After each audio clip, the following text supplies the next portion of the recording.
etcresult.conf file. இதில் தான் வந்து நம்ம டிஎன்எஸ் என்ட்ரிஸ் எல்லாம் போட்டு வைப்போம். எந்த டிஎன்எஸ் சர்வர் வந்து ஐபி ப்ரியாரிட்டி கொடுக்கணும், எது செகண்ட் ப்ரியாரிட்டி, எது தேர்ட் ப்ரியாரிட்டின்னு 3 டிஎன்எஸ் சர்வர் கொடுத்து வைப்போம். இதில் சர்ச் எப்படி இருக்கணும், டொமைன் எப்படி செட் பண்ணணுன்றது கூட நம்ம வந்து கொடுத்து வைப்போம். So by default network manager, இப்போ ஒரு சர்வரை ஒரு தடவை ரீஸ்டார்ட் பண்ணுறோம் அப்படின்னா நெட்வொர்க் மேனேஜர் வந்து etcresult.conf வந்து ரீசெட் பண்ணிவிடும். ஸோ அதில் எந்த டிஎன்எஸ் என்ட்ரியும் இருக்காது. ஸோ இதை அவாய்ட் பண்ணணும். நெக்ஸ்ட் டைம் நான் ரீபூட் பண்ணும்போது அந்த மாதிரி வந்து ஃபுல்லாக ரீசெட் ஆகக்கூடாது. ஐ மீன் அந்த டிஎன்எஸ் என்ட்ரிஸ் எல்லாம் இருக்கணும் அப்படின்னு நினச்சோம் அப்படின்னா அதுக்கு நம்ம மேனுவலாக வந்து செட் பண்ணணும். எப்படி அப்படின்னா இந்த இடிசி நெட்வொர்க் மேனேஜர், இந்த இடத்துல பார்த்தீங்கன்னா உங்களுக்கு தெரியும், இடிசி நெட்வொர்க் மேனேஜர் conf.d/ இந்த டைரக்டரிக்குள்ளே ஒரு ஃபைலை க்ரியேட் பண்ணணும். 90-dns-none.conf அப்படின்னு ஒரு ஃபைலை க்ரியேட் பண்ணுறோம். இது டெக்ஸ்ட் எடிட்டர் யூஸ் பண்ணி நம்ம க்ரியேட் பண்ணலாம். எதர் டச் வச்சு பண்ணலாம், டச் கமாண்ட் யூஸ் பண்ணி பண்ணலாம், ஆர் vi கமாண்ட் யூஸ் பண்ணியும் நம்ம வந்து இந்த ஃபைலை க்ரியேட் பண்ணலாம். இந்த ஃபைலுக்குள்ளே என்ன என்ட்ரி பண்ணி சேவ் பண்ணி வைக்கணும்னா மெயின் DNS = none அப்படின்னு போட்டு சேவ் பண்ணிட்டோம் அப்படின்னா நெக்ஸ்ட் டைம் நம்ம வந்து சிஸ்டம் ரீபூட் பண்ணும்போதோ systemctl reload நெட்வொர்க் மேனேஜர் கொடுக்கும்போதோ அந்த டிஎன்எஸ் என்ட்ரிலாம் போகாது. So systemctl reload network manager command கொடுக்குறோம்.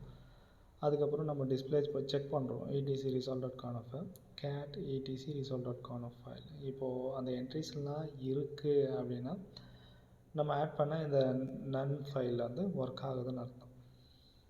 none.conf ஃபைல் ஒர்க் ஆகுது. சப்போஸ் அது வந்து அங்கே இல்லை அப்படின்னா சரியாக கான்ஃபிகர் பண்ணலன்னு அர்த்தம். ஸோ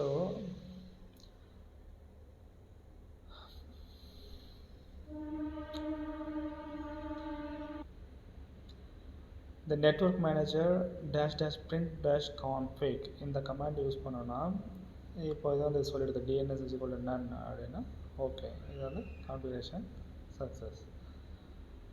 இது ஒரு மெத்தட். இப்போ அது இல்லாமல் செகண்ட் மெத்தட் ஒன்று இருக்குது. எப்படின்னா சிம்பாலிக் லிங்க்கை க்ரியேட் பண்ணுறது. result.conf நம்ம புதுசாக க்ரியேட் பண்ணுற இன்னொரு ஃபைலோட சிம்பாலிக் லிங்க் க்ரியேட் பண்ணிட்டா இது வந்து ஓவர் ரைட் ஆகாது, இல்லைனா ரீசெட் ஆகாதுன்னு சொல்லலாம். ஓகே, அந்த சிம்பாலிக் லிங்க் எப்படி க்ரியேட் பண்ணலாம் அப்படின்னா முதல்ல ஆல்ரெடி இருக்கிற அந்த etcresult.conf ஃபைலை வந்து ரிமூவ் பண்ணிவிட்டு rm கமாண்ட் யூஸ் பண்ணி ரிமூவ் பண்ணிடுறாங்க. அதுக்கப்புறமா ln கமாண்ட் யூஸ் பண்ணி சிம்பாலிக் லிங்க்கை வந்து க்ரியேட் பண்ணுறாங்க. ln-s etcresult.conf -manually-configure. இப்போது இங்கே ஒரு மேனுவல் கான்ஃபிகரேஷன் ஃபைல் ஒன்று நீங்கள் க்ரியேட் பண்ணுறீங்க. அதை வந்து etcresult.conf-ஓட சிம்பாலிக் லிங்க் க்ரியேட் பண்ணுறீங்க. ஸோ அகெயின் நீங்கள் வந்து வெரிஃபை பண்ணோம், நெட்வொர்க் மேனேஜர் சர்வீஸ் வந்து வெரிஃபை பண்ணணுன்னா network manager -print-config command use பண்ணி வெரிஃபை பண்ணுறோம். இப்போ இந்த வாட்டி எதுவும் வந்து சேஞ்ச் ஆகுதா ஆகலையா அப்படின்னு தெரிஞ்சுக்கணுன்னா மறுபடியும் systemctl reload நெட்வொர்க் மேனேஜர் அது போட்டிங்கன்னா அந்த கமாண்ட் யூஸ் பண்ணிங்கன்னா மறுபடியும் அது வந்து டேட்டா என்ட்ரி வந்து போகுதா இல்லை அப்படி இருக்கா அப்படிங்கிறத நீங்கள் தெரிஞ்சுக்கலாம். ஸோ இந்த ரெண்டு மெத்தடில் ஒன்று ஒரு நன் ஃபைல் ஒன்று க்ரியேட் பண்ணணும். ஓகே, இந்த 90-dns none.conf ஒரு நன் ஃபைலை க்ரியேட் பண்ணலாம். செகண்ட் மெத்தடு சிம்பாலிக் லிங்க் ஒன்று க்ரியேட் பண்ணலாம். அந்த சிம்பாலிக் லிங்க்கில் நம்ம போடுற அந்த புது ஃபைலில் என்னென்ன டிஎன்எஸ் என்ட்ரி வேணுமோ அதை போட்டு வச்சுக்கலாம். ஸோ அந்த ரெண்டு மெத்தடில் நம்ம டிஎன்எஸ் வந்து எடிட் ஆகாமல் இல்லைன்னா ரிமூவ் ஆகாமல் பார்த்துக்கலாம்.